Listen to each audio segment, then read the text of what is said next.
పులిహోరకి నూనె పెట్టానండి.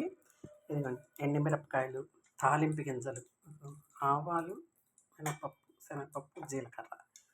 మళ్ళీ దీంట్లోకి మామిడికాయ, పచ్చిమిరపకాయలు, కరివేపాకు, చిన్న అల్లం ముక్క, ఎక్కువ కాదు, చిన్న అల్లం ముక్క, కొద్దిగా క్యారెట్ చాలు. దీంట్లోకి వేరుశనగ గుళ్ళు కూడా వేస్తానండి. ఇదిగో కొద్దిగా ఉన్నాయి, చాలు వేరుశనగ గుళ్ళు. ఇది కొత్తిమీర కలిపి చూపిస్తాను మీకు. ఇదిగోండి దీంట్లోకి అన్నీ వేసేసా, వేసి వేపుకున్నా.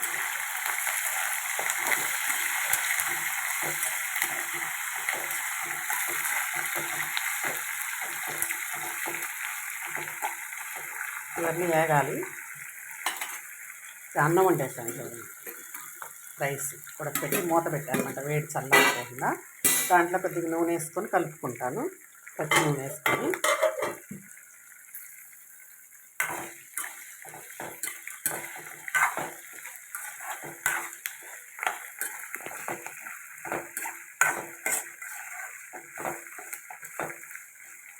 ఇవన్నీ వేగాలి.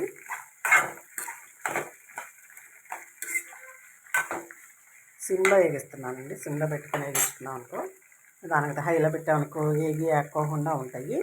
అందుకని సిమ్లో పెట్టి వేగిస్తున్నాను. ఇవ్వండి మామిడికాయ తురిమాను కదా, అదంతా నూనెలో వేసేసి కొద్దిగా వేపుతున్నా లైట్గా, ఎక్కువ కాదు, కొద్దిగా లైట్గా వేపుకుందాం. వేపుకుంటే అంటే మగ్గుద్ది అనమాట ఇది కొద్దిగా.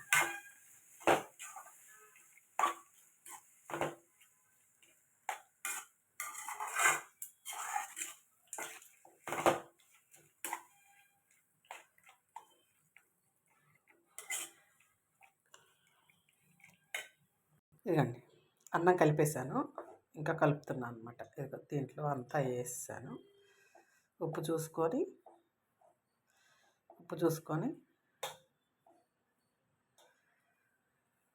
నూనె కొద్దిగా పట్టిద్దండి, నూనె లేదు కదా, నూనె వేసుకోవాలి దీంట్లో. ఇదిగోండి మొత్తం వచ్చేసి దీని మీద మూత పెట్టేసుకుందాం. పెట్టుకుంటే ఆ పులుపు అంతా పట్టిద్ది అనమాట అన్నానికి. మామిడికాయ పులిహోర రెడీ. చేసుకోండి మీరు కూడా.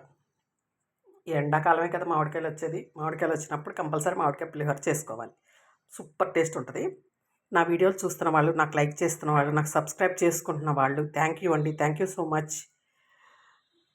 షేర్లు కూడా చేసుకోండి ప్లీజ్, సబ్స్క్రైబ్ చేసుకొని మళ్ళీ చేసుకోండి. చూసి వెళ్ళిపోమాకండి videos, please please please please please. Thank you so much.